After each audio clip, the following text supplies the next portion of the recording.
Yes, welcome along to the box seat on PRTV. Hi, Marty Young with you. Group racing continues at Ascot this Easter Saturday with the Group 3 Strickland Stakes at Weight for Age.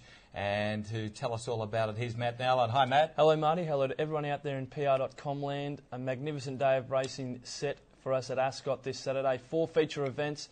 As you said, the Strickland Stakes. We've got the Perth Stakes, the Jim Crack, and also the Natasha Stakes. So a wonderful day of racing. Weather-wise, partly cloudy with a top of 23 degrees. The track going's a good 3, a rail in the 9 metre position. Penetrometer 6.2 at this early stage, but obviously a full update on the Perth Racing website Saturday morning. You bet, and that track has really jumped out of the ground again. The last 2 weeks we've had no midweek racing, so enjoying that respite.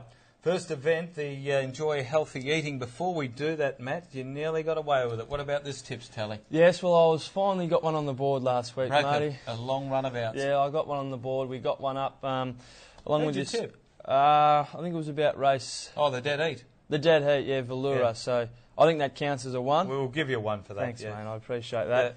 Joshy found 2 again. I don't know what he's using, but it's something good.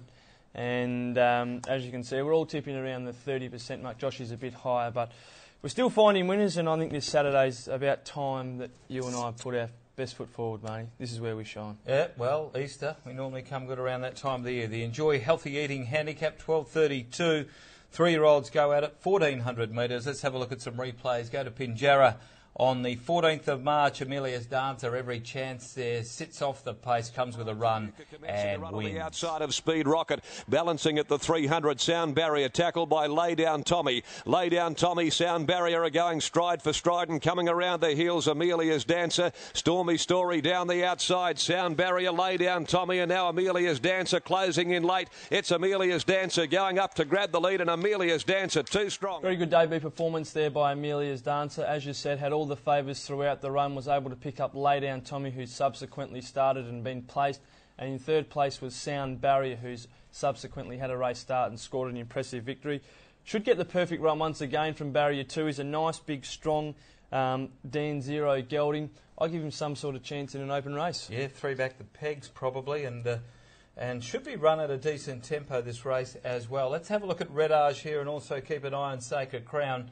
Not hard to spot the two of them. They went hammer and tongs, war of attrition, and they couldn't finish the race off. It was left to Cherie Chevelle to win the race. Cherie Chevelle running on. It's Redditch over on the outside of Sacred Crown. Redditch, Sacred Crown now. Cherie Chevelle, Bad Funk Stripe. Cherie Chevelle, Bad Funk Stripe, but Cherie Chevelle does the better. And P. Harvey back immediately. They were both sitting ducks on that occasion. Sacred Crown had the early lead. Redditch made a mid-race move when and settled outside of Sacred Crown. And the speed was pretty genuine throughout the event. Cherie Chevelle, who sat back, had the gun run, was able to finish over the top of them. On Saturday, Redditch from Barrier 4. I think he'll be up on the speed, Marty. With the 58 kilos back in a lesser class of race, he's obviously going to be very hard to beat. Sacred Crown, chatting with Simon Miller on Thursday during the week, he indicated the horse, they're going to try and ride him back in the field and see if he can finish the race off. He was very pleased with his effort last start. He'll get back if there's genuine speed on. He'll be the one flashing home, and I expect him to be awfully hard to hold out. How about Collet Shell? Loom, you know, it was a pretty good run last week. 3 deep with cover, widest runner on the bend, Loom to win. Just didn't finish it off, but wasn't far away on the line. Yeah, it was only beaten a half length. It was quite a cluttered finish. It's sort of hard to line up the form. Peachtree and Velura dead heated. They both look like horses that will go on with it. Collet Shell only beaten a half. Up to the 14, she's only had the 1 start and is yet to be placed. Finished 7th behind Clueless Angel. I think it'll suit her. She's drawn Barrier 5. If the speed's on, she'll be another horse that'll be just behind them, and she'll be charging home. I thought her effort last start was pretty good. Yeah, well, she should really get the best run, tracking Redditch if it doesn't lead, or might be in the breeze if Redditch leads, or 1 out, 1 back, somewhere around there. So, yeah, I'm not sure about the 1400, the 11 to 14 in a week. But Jimmy will know what he's doing. Time for selections. I'll lead off here, Matty. I'm going 1 Red Arge. I just think that he was a massive run the other day.